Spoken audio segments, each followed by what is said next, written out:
comes unfurled. You never know, no, you never know what to expect, because this life's absurd. We could get lost in conversation, or even explore some unknown world.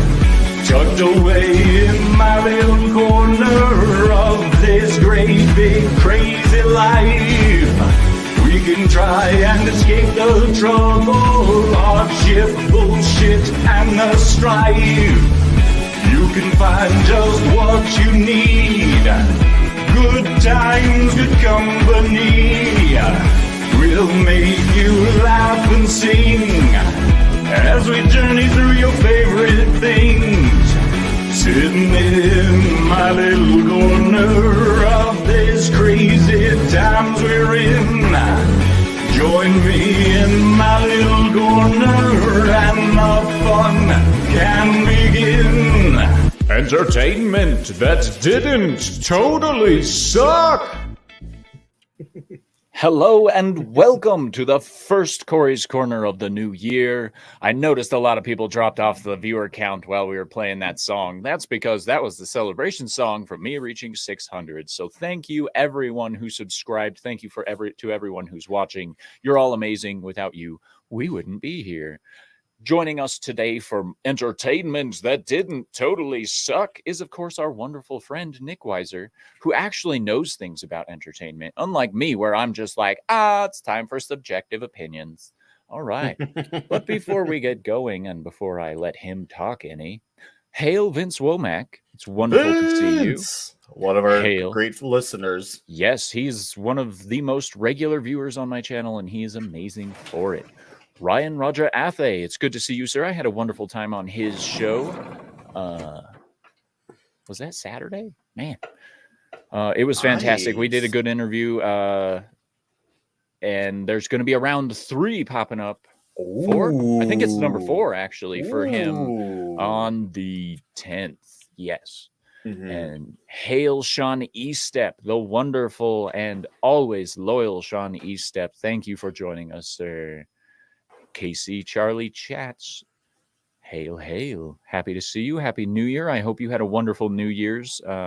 We all had a good time, I think. At least in my household, we did. How you doing, Nick?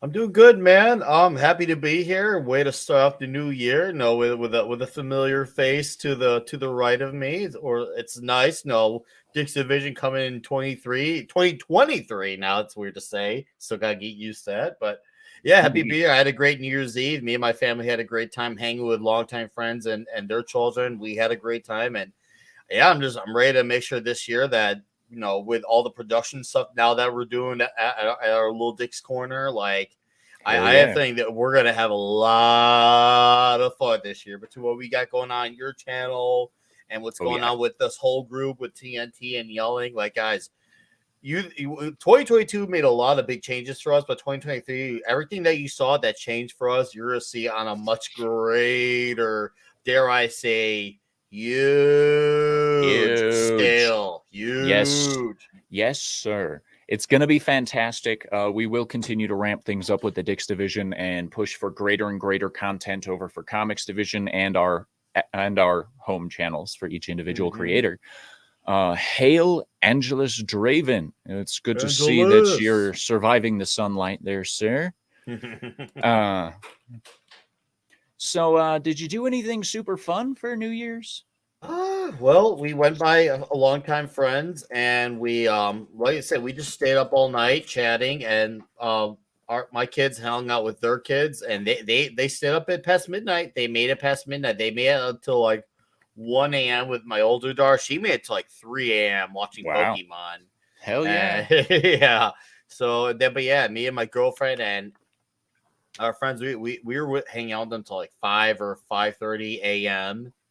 And it was great. It was fun, and we had a bunch of finger food, just chatted and drink a lot of margaritas, and I mean a lot of margaritas. Like, woo, man! It was absolutely, it was a nice, chill, relaxing like New Year's Eve, just catching up in the world. So it was awesome, and Yeah, no, back in the fold now. I'm ready to just get the grind going now again. I dropped in a few chats for for a very sporadic few months. Clobbering Times, Legion of Memers.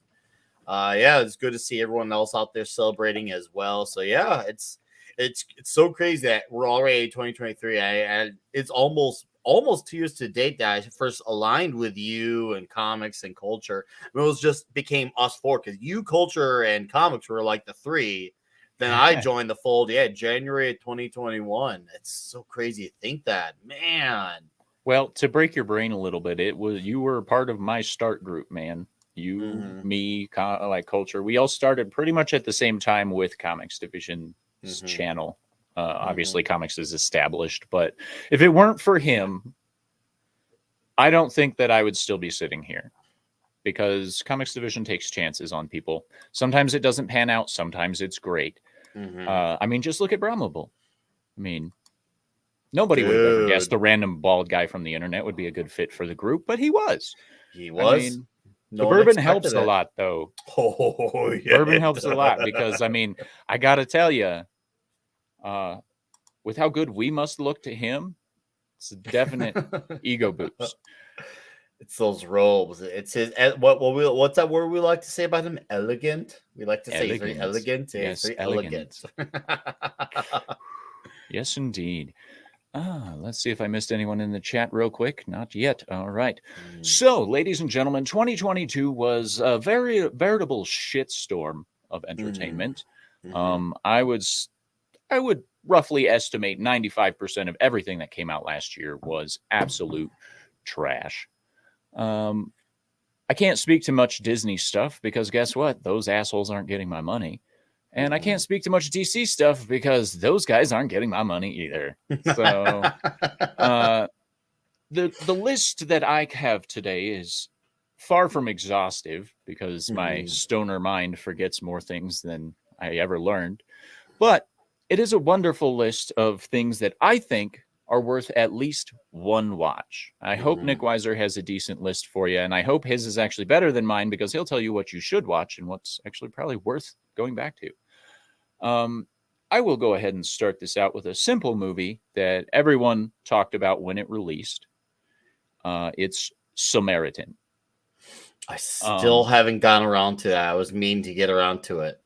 Well, most people came out the gate saying this was just another generic Stallone movie. And in my opinion, that automatically makes it better than most of the shit we got last year. Because a generic Stallone movie is awesome. I won't give it any higher than a 7 because the writing choices were a little sloppy. But overall, Samaritan gave you an action movie feel with some of the plot twists. Now, I won't go into spoilers, but there are some very predictable plot twists in The Samaritan. I had the ending figured out first 30 minutes in. But that doesn't mean you shouldn't go watch it. It was fantastic. Stallone delivered as best as he possibly can in his old age, but his old age honestly doesn't diminish his skills any. He is slightly becoming a Bruce Willis, where he'll just take whatever shit rolls thrown at him. Oh yeah, for alimony or whatever. Oh yeah, but Stallone is amazing. He still is, and he still cares about entertainment. That he does. Even with his last works, you get at least still he's working. Even if he knows it's crap material, he's still gonna give it 100%, and that says a lot about anyone really. Anyone who can still try to give 100%, even though what they're handed to is absolute trash, but still going like, I've already signed on, I'm committed. I'm just gonna finish this and still give it my all. At least someone can take away something out of it, and that's happened before. Sometimes you'll see like like a bad movie or show, but you're like, no, that show is not really good, but this guy so and so was really good in it, and that's someone who's still trying to do the best with what they got, and that happens sometimes. Indeed. Real quick, hail Lasso of Truth. It's great to see you, T. Welcome to the show. So are there any movie? What's your first pick there, Nick?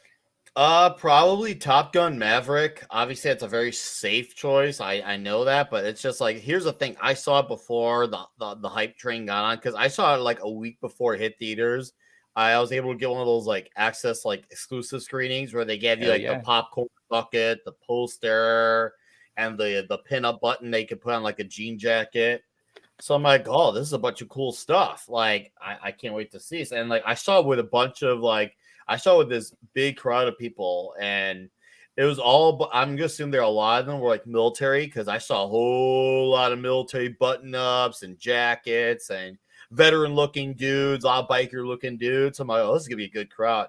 And I saw one of those like crazy, wild, like Dolby screens where the sheet shakes and all that stuff. So obviously, those things added to the experience. Right. But that coming out of Top Gun Maverick, like one to me, like I thought it was an excellent movie, and to me it was fun and it was a thrill ride. And I've heard some arguments about being the same movie as the first one. I don't agree. I'd say there's similarities because the second movie, this is something I feel like people who are saying that it's the same movie are not really looking at.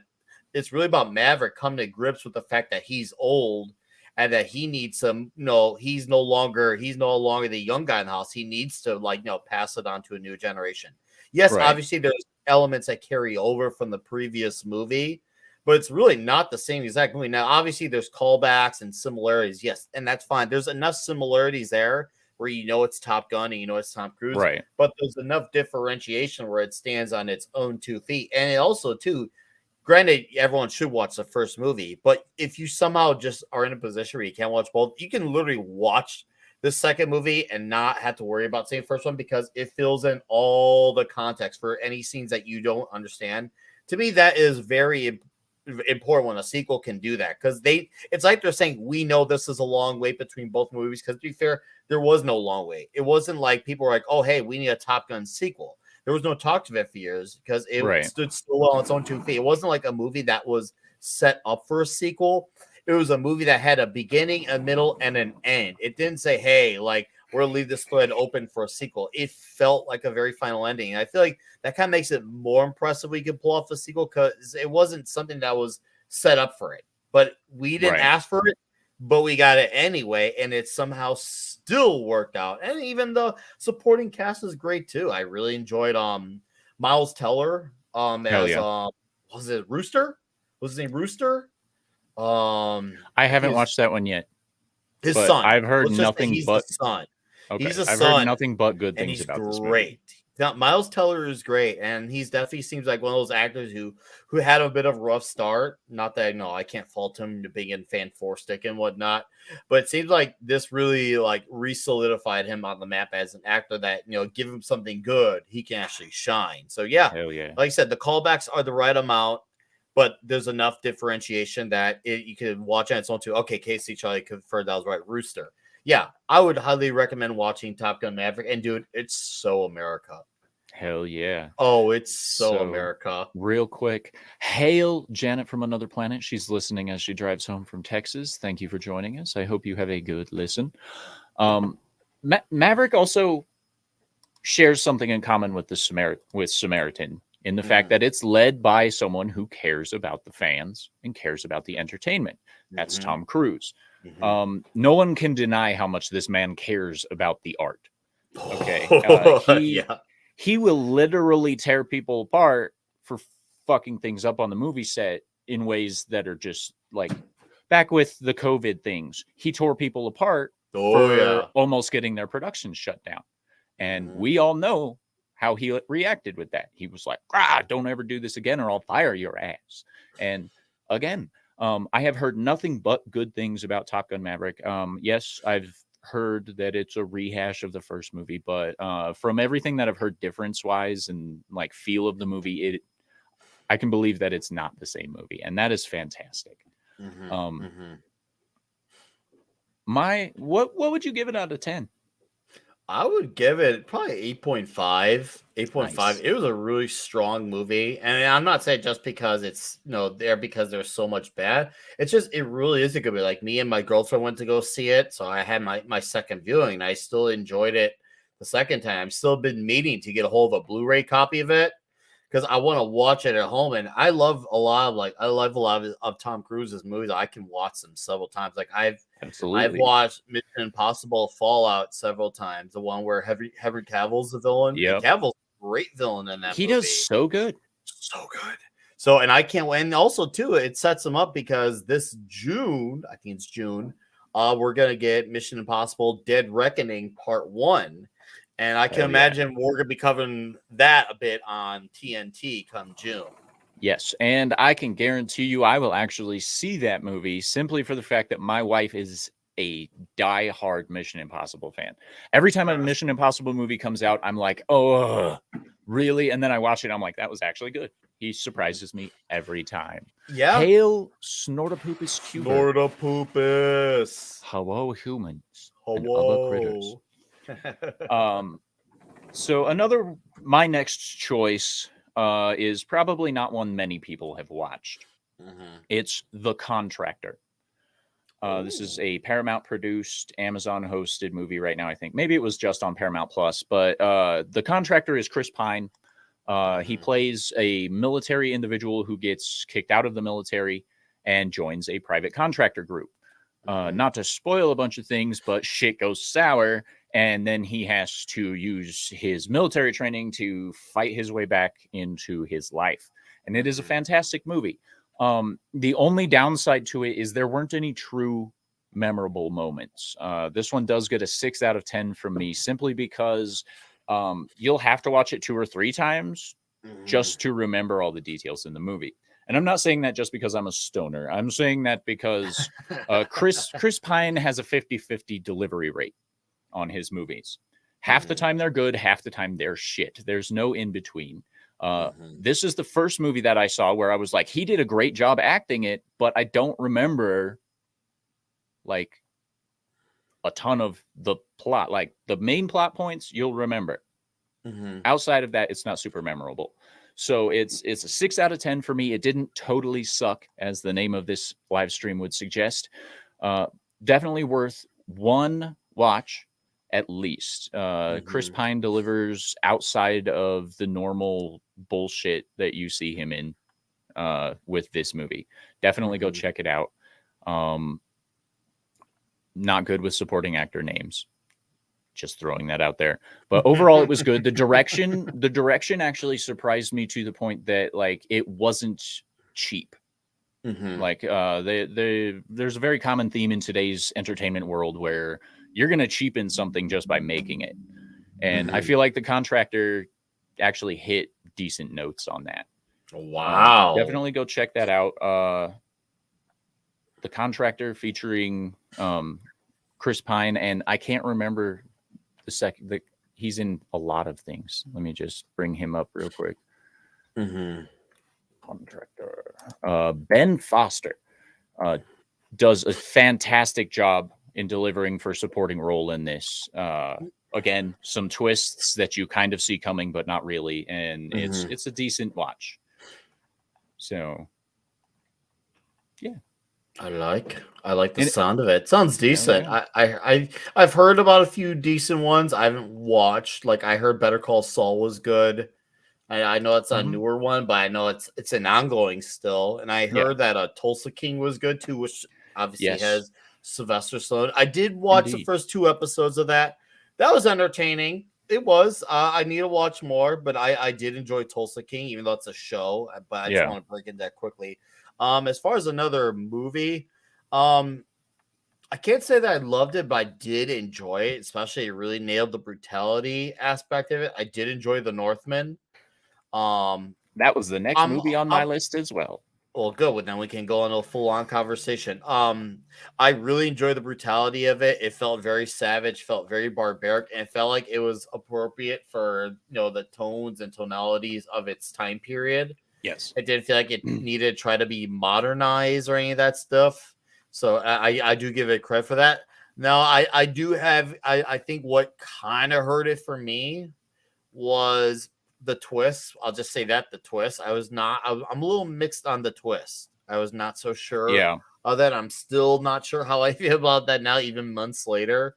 But overall, it was still absolutely worth a watch in the theater. And I'm glad I saw it in the theater because, bro, seeing it on the big screen was absolutely like, whoa, Right. this thing is barbaric.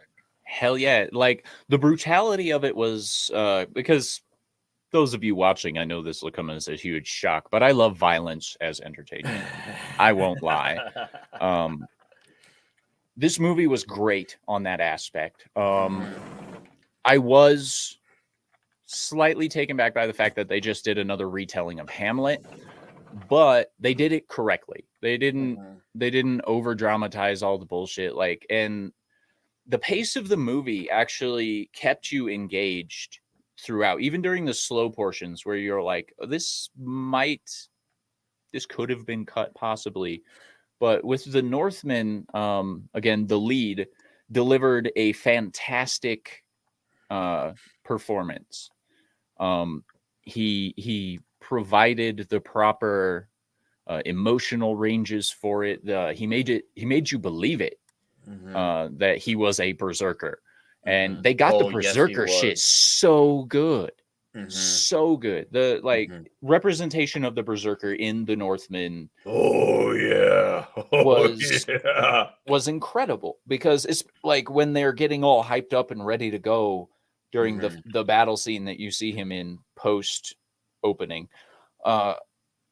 is fantastic. And of course they have manly men that represent actual manly men instead of like fat flabby man boob little girls that think it's okay to be weak. You know, it was a truly I won't say it's a truly toxic masculine movie, but it was damn close. It definitely had its moments, that's for sure. Yeah. It definitely did. Absolutely. Hail Boosh McFadden. Boosh. Great to see you. Lasso of Truth asks if I like horror movies. I love horror movies as long as they're done right. On that note, I have not watched any 2022 horror movies. I actually have one, and I'll admit I'm not like a big aficionado on own horror. Like, I like them. I'm not like gaga about them. Like my girlfriend, she's all in on. She has very good, wealthy knowledge on horror movies. Now I like them. Now we did watch one called I think it's called Barbarian. Barbarian was good. I thought it was gonna be very predictable. And like I said, for horror aficionados, it is, but for me as a normie, it really wasn't. It's about this girl who goes to an Airbnb and she finds some sketchy things in the basement. Okay. And then then a guy just happens to be showing up at her house too, and they happen to be staying at the same house at the same time. You want to talk about very awkward, like, hey, no, I'm scheduled to be here. And it goes down a rabbit hole, almost literally. And I really enjoyed it. It was brutal, and it didn't end how I expected it. And it was kind of fun at times too. And it had some straight brutality in it too. Nice. And there's there's a total creepazoid in there too. So yeah, I thought it was a solid movie. I'm curious to see what Lasso's opinion is on it, but I thought it was solid. Barbarian. All right. And Lasso says, I'm coming on her show. Yeah. Hit me with the invite. I will make time to be there. Yes. In the streaming world, Lasso, you're my number one lady. So hell yeah. So my final movie choice for this year, because I was only able to come up with 4 myself because I didn't go to the theaters. We only have AMC in my area, and the closest Regal and or United Artist is like 45 minutes away. Not going to do that. Looks like Trina agrees, by the way, before you go on. Holy crap. So she did see it. Okay, cool. Like I said, I value her opinion, or even my girlfriend's opinion far more than I will. But like I said, I thought it was solid. So cool. Good to know. Hell yeah. That's awesome. My final movie choice from 2022 is actually Sonic the Hedgehog 2. Oh, that's another one I was meaning to say, but go on. For this one. This one I actually give a straight 9 out of 10. This one not only did the acting correctly, the visuals correctly, the direction was amazing, but it was the fan service movie of the fucking year. They gave you what you wanted. They even did the poster correctly for it. That movie was the best movie I watched of 2022. Donut Lord, all those guys, making a return. It didn't start the way I was hoping it would. I was hoping, because in the first movie it ended with Eggman going, "I'll be back by Christmas." I was hoping it would start with him throwing Agent Stone, the Rock, through the portal into the living room on Christmas Day. That would have been hilarious. But it didn't. But it was still fantastic. I loved that movie. What are your thoughts on it? I enjoyed it. Obviously, me and the family saw it, and like my older one, like I said, she's into a lot of the gaming characters, even their shows, and she has plushies on a lot of them. Yeah. And she's actually read probably around 10 Sonic comic books, so she likes the Sonic comics. Nice. And so she knows Sonic lore, like she knows Mario lore and Pokemon lore. And we saw the movie, and we all had a blast. And it was, for me, it was cool to like see they got the Tails from the Hulu show to continue being the voice of Tails. So it's cool that they kept some consistency there, because they didn't have to, but they did. And I really liked Idris Elba's Knuckles. He actually worked a lot better than I thought he would. Holy crap. Idris Elba was really good as Knuckles. And the action was fun. And I like that I feel like the fan service, the callbacks, whatever, like they had music from certain levels of the game that I remember. I'm like, oh, I remember that song like from this level of the game. So they really got the music right, and they got the fun aspect, of course, chasing coins is good. And there's that one part where I felt like he was going through a maze like he was in the actual game. Yeah. So it really made you feel at times you were living the Sonic missions in a game, which to me, that's a very tricky thing to do, because in a game, you're the one who does the stuff, whereas in the movie, the character just does the things. It was cool to like see them try to get a video game aspect of it down. And so I really had tons of fun with the Sonic game. I had absolutely. Oh, we'll be getting to Beavis and Butthead. We'll be getting to that. But yeah, I really enjoyed Sonic the Hedgehog too. And yeah, loved it. Absolutely loved it. It was nice to finally see a video game franchise done justice. It took only like 20 years. Right. Right. We've lived through some horrible ones. We have. Video game adaptations are one of the worst choices you can make for movies, unless you can do it like Sonic did. Those guys know what they're doing, and I hope they keep doing it. While I'm not a huge fan of continuous sequels, I wouldn't mind at least a third installment into the Sonic the Hedgehog movies. I'm hoping for a third one. Yeah. I am. I'll say it. I'm hoping for one. Hell yeah. What other movies you got from this last year? I didn't finish it, and that shame on me. I know life happens, because especially with the amount of movies I had to do for Toxic Tuesday, I caught a bit of RRR, and that what I caught was really good. What I caught of that was really good. With the way Culture Casino went on about that movie, I got to watch it at least once. Yeah. Well, I there's a little bit of he was not only he wouldn't shut because not how good it was, but it's straight up like that video did wonders for his channel, because he kept that video did huge wonders for his channel. And I was just like, I almost thought about covering for my channel. I'm like, I'm gonna let this one go. I'll let everyone else have their little magic with that one. And I was happy for everyone's success that they got off of that, because I know Paulie, actually, I feel like Paulie from Latino Slant doesn't get enough credit for it. Paulie covered that movie before everyone else was doing it. Like, Paulie was in on it before everyone. And trust me when I say, go through Paulie's channel, dig through the archives. He was covered before everyone, that way before The Drinker, way before George, way before Culture.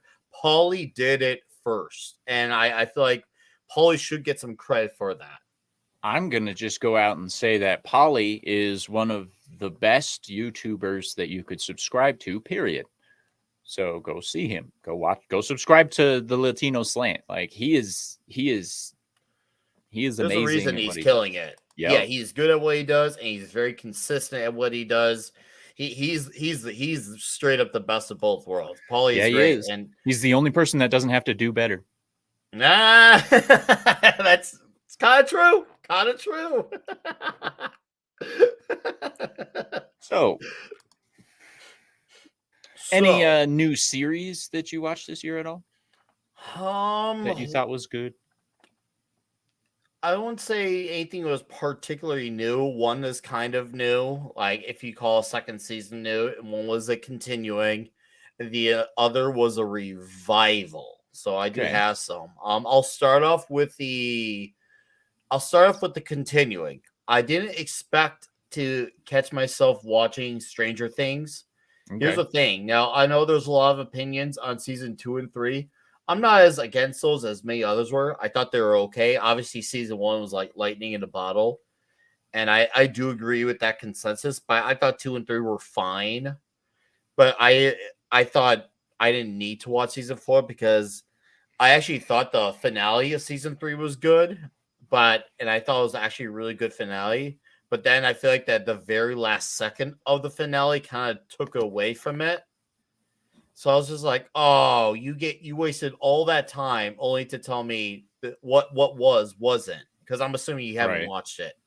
Nope. I have never seen a single episode of Stranger Things. Okay. So At that point I became against watching season 4. I was like, I didn't like that. So then I kept hearing all the raving about season 4. I'm just like, people are just being excited, just be excited. And then people kept going on about it. I'm like, oh, people are actually talking about it for more than a week in 2022. That's actually impressive. So I'm like, maybe I'll hold off a little longer. So I held off a little extra longer because I was that against watching it.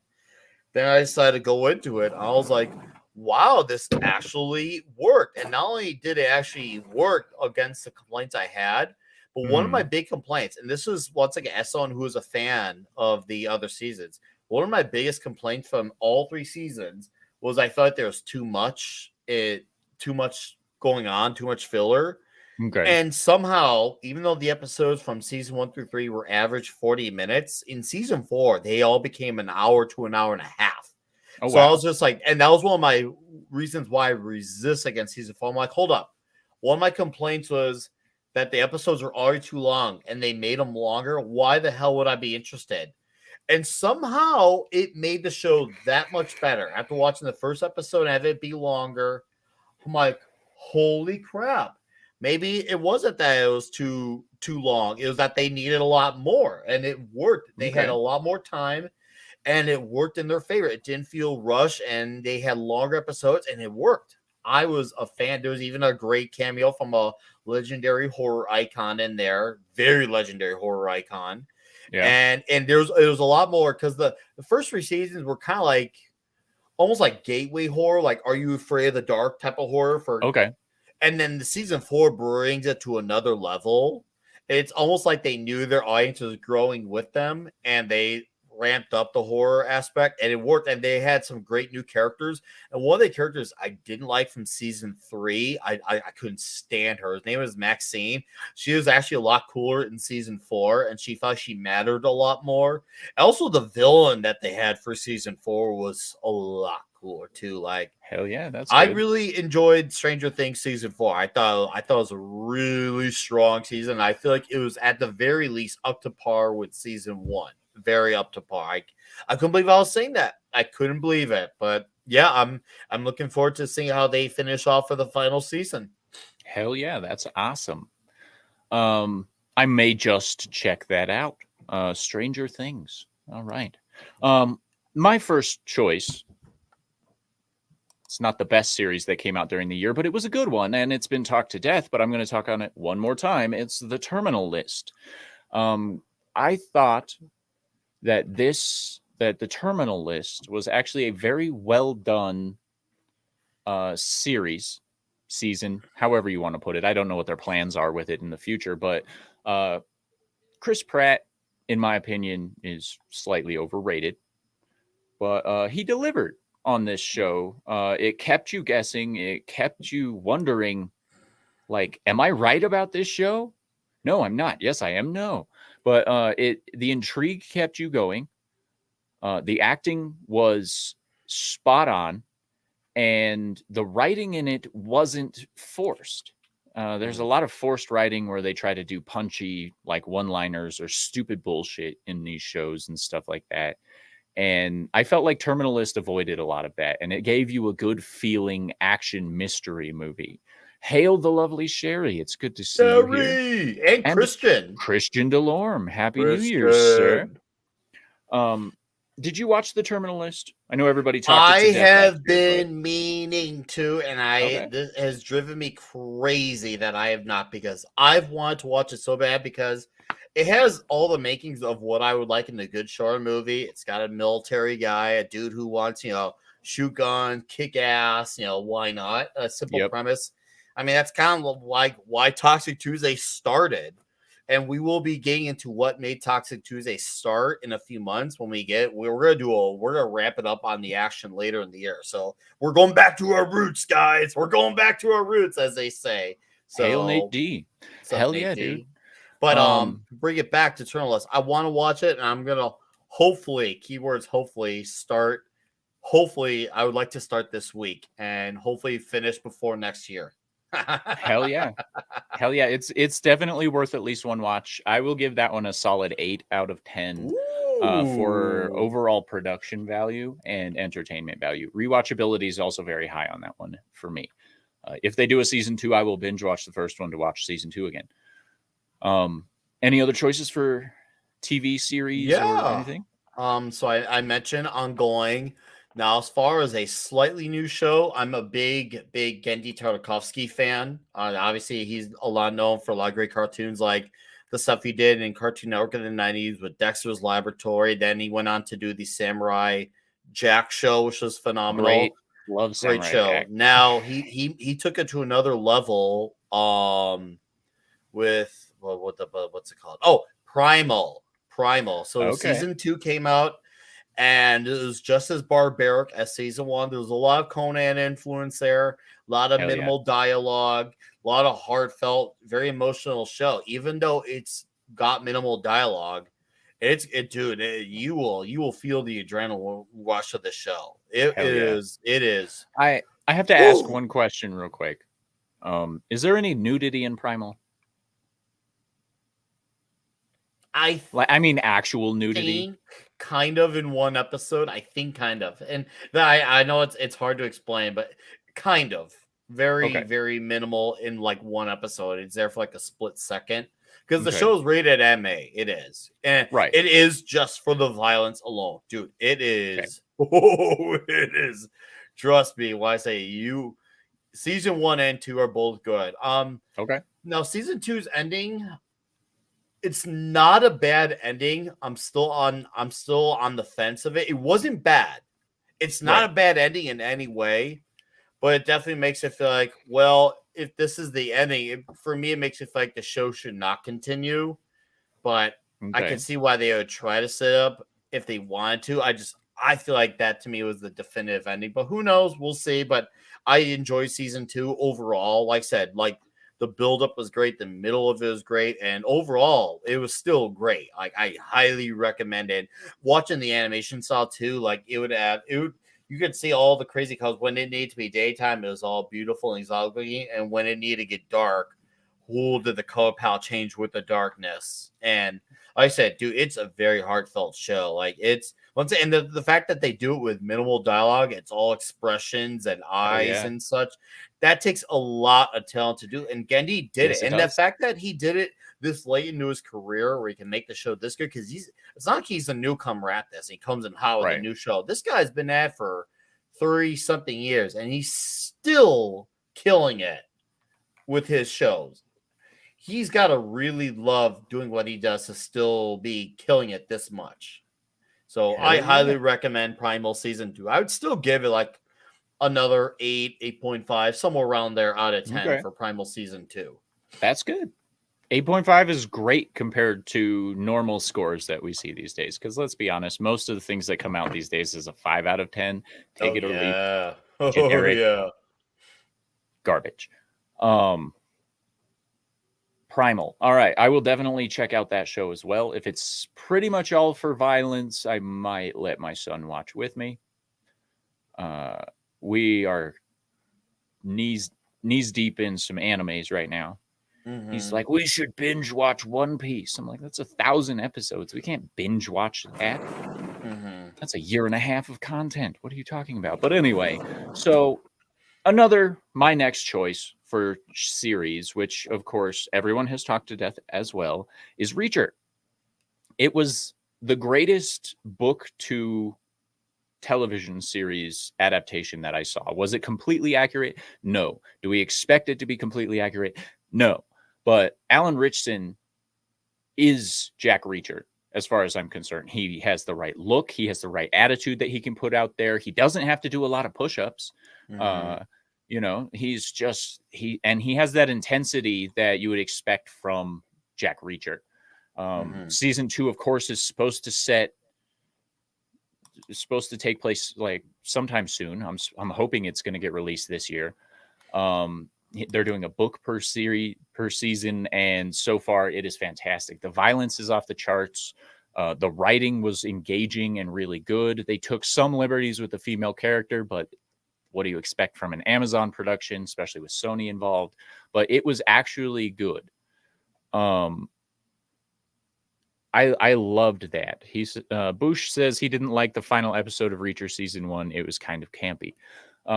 I will agree with that, but closing off a Reacher season after the entire buildup won't hit the same as the closings in the book. It's kind of like when you get the walk off in the original Hulk series. Like, okay, we knew that's how it was going to end. Now we move on. But did you see Reacher? I did not. Okay. I was hoping to initially, and then like everything else in the world, there's just so much of everything, whether it's a show, a book, movie, YouTube content, whatever. There's just so much going on at all times. It kind of just got memory hold. Right. And I do want to catch it. It's not as prominent on my list to catch because I do want to catch Terminalist more. I really do. But I still do want to watch it because I do know more is coming, and I'd like to watch it. Hell yeah. I personally think that Alan Ritchson, if he were to apply himself correctly, could be the next Arnold Schwarzenegger as far as in terms of action movie bigness. Dude looks like a giant. I look at him, he looks like a monster. And I've heard good things like if more people would give him stuff, that was big time, he could be a big name. So he would kill it. He's come a long way from Blue Mountain State. I still haven't watched that, but that's good to know. That's good to know. He's moving up on the ladder. That's how I remember him. He's the pocket pussy guy from Blue Mountain State. I mean, yes, he was Aquaman in Smallville, but if you've seen Blue Mountain State, that stands out way more than Smallville with his character. Fucking pocket pussy guy. Anyway, yeah, he's definitely one of my favorite actors. I'm glad that he's starting to do more stuff. He has the range to make it work on merit, not on checkboxes. Real quick, we are getting to the last 15 minutes of the show today. Yes. That's the one thing that's not changing, ladies and gentlemen, is it's an hour-long show. Everything else is changing on the Sir TalksALot channel. We'll get to that, though. Top 5 albums you listened to this last year, if you can. I could do that, but before we do, and trust me, I'll make it quick for you. Okay. I had one more show originally we were going to get to. Yes. The revival of Beavis and Butthead. I wore the shirt specifically for the stream for that reason. So I was originally like, I don't know, man. Like, I love Beavis and Butthead, and that's a legacy show. And with the current climate of the world, I did not want my Beavis and Butthead being screwed around with. That I'm very protective of. But I was slightly more optimistic when I heard Mike Judge was still involved because, obviously he's the original, and he's also still shows up on stuff like Joe Rogan, which nowadays, I can't believe I say it, but it takes balls now to be on Joe Rogan. Like, no matter what demographic, because you're just saying, hey, because now some people Joe Rogan, like many others, used to be this beloved name until he started associating with people who was wrong, which is funny because he still carries the other side's many beliefs, yet he still talked to them. But that's not good enough. Not to go down that rabbit hole, but he had Mike Judge on recently, and this was way after the Dr. Malone and all that controversy stuff. So I'm like, okay, Mike Judge is still, if he's still going on there, he's still cool with Joe, he must have some sense of credibility. Right. And so I'm like, maybe this can work. And then I remember I was talking to Clobber and Times. Shout out to Clobber and Times. Him and Tom Connors both saw Beavis and Butthead do the universe, which that's Hell how yeah. Paramount Plus started. They started with the movie before they went to the relaunch of the show. They started off with the movie. And Clobby told me that he was dying. I'm like, Clobby told me that? And Clobby, it takes a lot. Clobby's one of those guys who hates every new thing on the planet, but yet he still is willing to give it a shot. Clobby's still willing to give it a shot each and every time, which that takes a lot because he's burned a lot in the last 10, 15 years. But he said he was dying. And then Tom Connors told me the same thing. I'm like, no way. Beavis and Butthead works in 2022? Okay, I'll watch it. Hell And yeah. I wholeheartedly agreed with them. The movie was great. It was just as good as Do America. Just as Nice. good. I swear by that. And then Are the you revival of the mocking me? show happened, and the show was excellent. It was, Hell yeah. instead of music videos, they're making fun of TikTokers. Oh, Good. That's a good pun. That's a good place to punch these days. Yes, That's dude. awesome. And it's still about scoring, and they're still about doing dumb things, and somehow the world's much more stupider than they are. I highly recommend the revival of Beavis and Butthead. So straight Hell up yeah. going into it. But now, anyway, so to now bring it into the albums. So when I did my review for my I had originally unintentionally, due to guys, you and I having lives, we can't always pump out videos the way Culture Casino can, though we wish we could. If I had the time that he had, I would. Oh yeah. And I'm trying to get there. I'm trying. Same. Anyways, I finally got around to doing a video. Originally, I wanted to do like a top 10, top 15. My life is just not going to allow that. It's just not. Right. So I'm like, you know what? I'll do it top 5 with an honorable mention. So technically 6 if you want to consider it that. So I did that. And obviously, I'm someone who comes very well versed in the underground of metal. I cover all the subgenres of it, whether it's the traditional heavy metal or it's black metal, thrash, or death metal. I did Midnight Let There Be Witchery, which is my honorable mention. And that's like if Motorhead and Venom were put together, because there's a little bit of the rock and roll vibes. There's a little bit of the sleaze in there. It's still kind of fun too. And then there was 2 bands from Chile I did. One was Suppression, straight death metal. And I remember I did a video originally for the album when it came out, and it got to the band, and their record label and the band themselves shared it all over their Facebook, and the singer found me on Instagram, thanked me for the video, said it was great. And then the other one was Critical Defiance as well from Chile, and that got to them as well. And they said that the review is funny on their Facebook, and they shared it. It was nice to get a lot of the South America crowd to sub to my channel and check out the videos. And then there was Saxon, who's a super original OG heavy metal band. We're talking like late 70s, early 80s. Saxon this is like their 23rd album. 23 albums. And that's crazy. 23 albums. And they're still putting out great albums to this day. Like, it's absolutely insane that they're doing that. And they're still killing it. Like the way bands like Judas Priest and Motorhead, like up until Lemmy died, of course. You would think these guys would just kind of be over it after even 5 albums, but 23 albums. Hey, when you can produce it, man, pump it out there. Especially if it's good stuff. If you want to catch Nick's top 5, I just dropped it in the live chat. Definitely go check that out. Nick is a wonderful person, makes wonderful content, ladies and gentlemen. Not as good as you. You're way better, and it's up. not even close. He lies. With a smile on his face, he lies. It's like, I can't trust you anymore. And Vince is right, by the way. I am just nodding like I know what he's talking about, because I have listened to 0 new music in the last 3 years. Just throwing that out there. And Lasso finds that hilarious. But anyway. I'm just being nothing more than an antidote. That's all I'm doing. Anything upcoming that you want to tell people about before I start telling them about all my changes I'm making? Yeah. Tomorrow, Toxic Tuesday, we're covering Revenge of the Nerds. Ooh, nice. I know. So obviously, the 75th episode is coming as well in February. And I've been giving out early because it's going to be a straight up huge one. Episode 75, that's a big number. We're going to be doing Wayne's World. So I want to know as many people know about that as far in Party advance as time. possible. Yeah.